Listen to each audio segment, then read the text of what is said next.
you guys for coming out. Today I have the great honor of reintroducing you to Noah Brandon Davis, my little brother. As I'm sure most of you know, my name's Josh. I'm the oldest of the three of us. I thank you all dearly for attending and listening today. It's a privilege to represent our family by offering a reflection of Noah's life and legacy he leaves here with us. Before I begin, I need to say that eulogies are impossible.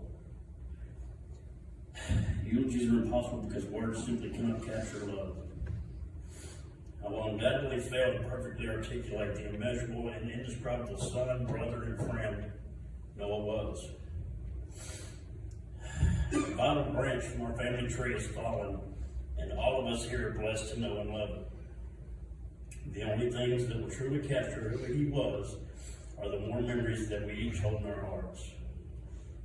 Today, nonetheless, is an important part of the process, not only to recognize a life that has ended, but to recognize a life that was lived. Where there is now deep grief, there was great love.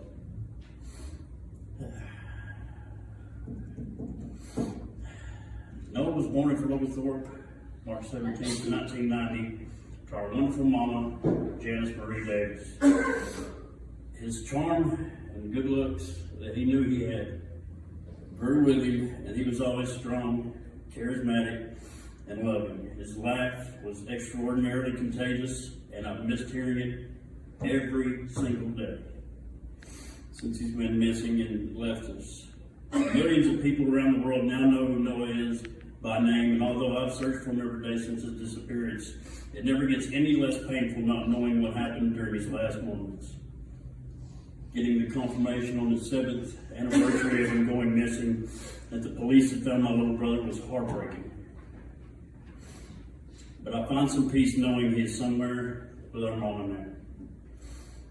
I could stand here for the better part of today and ruminate on all the instances of Noah took the time to open our eyes up to the world, but overall would like to remember him as the man who had always had the strong desire to represent and be the pride of our family. He taught me the true purity of walking the earth as brothers, and whilst I could remain here to live in his shadow, he showed me that I never have to. I live in his glow.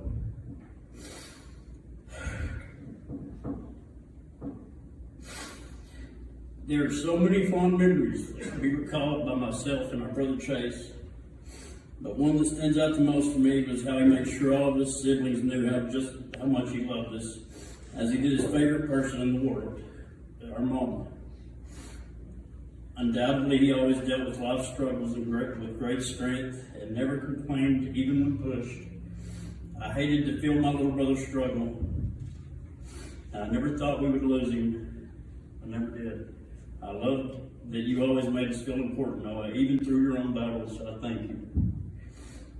I'm sure we all can agree here that it was always our great pleasure being surrounded by Noah's jovial spirit, hospitable nature, and optimistic outlook. He was hands down the funniest person I've ever known and spoke leaps and bounds through his actions and words. Whilst I recall this out loud and our family put all our deepest memories back together amongst the creation of our own worlds, it is clear to Noah that it shaped, colored, and bound us together in brotherhood, and we are stronger for it. I believe that we all inherited the great strength and grit he portrayed throughout his days loving us. He was a lover of family, people, and life. What you leave behind is not what is engraved in stone monuments, but what is woven into the lives of others. This amazing man we are here to celebrate and mourn today, I believe, was put into our lives in order to make better sense of the universe. Noah certainly shaped the universe for me and for all of us as his family. He taught us that life is only what you make it, and there is a huge space left behind. We all die. The goal is not to live forever. The goal is to create something that will.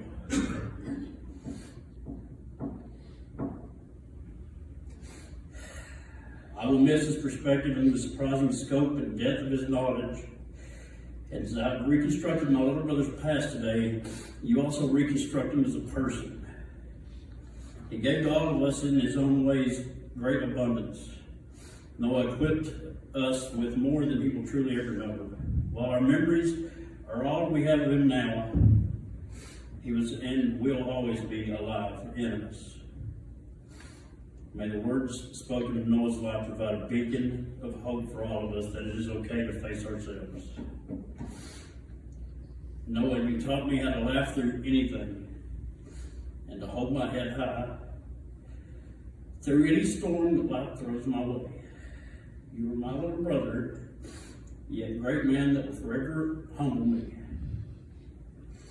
Your friendship and love will carry me through to the end, and I will never stop searching for answers.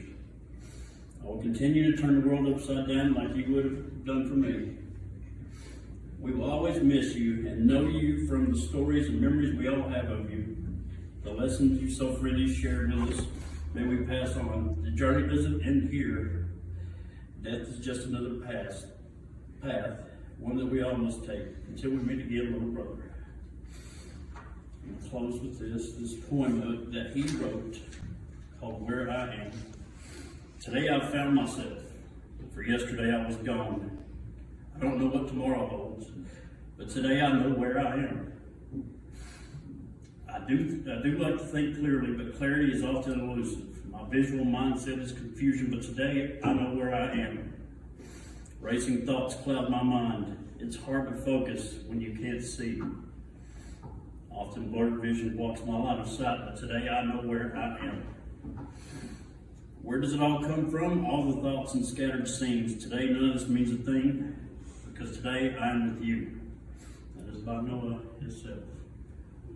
I want to say again, I appreciate you all for coming out. It means a lot to me. His legacy is what we have in this room. And make sure before you all leave that there's a petition that we get the rest of him put together. It's on the podium out there that you all sign that. I just want to say that, and I thank you all for your time.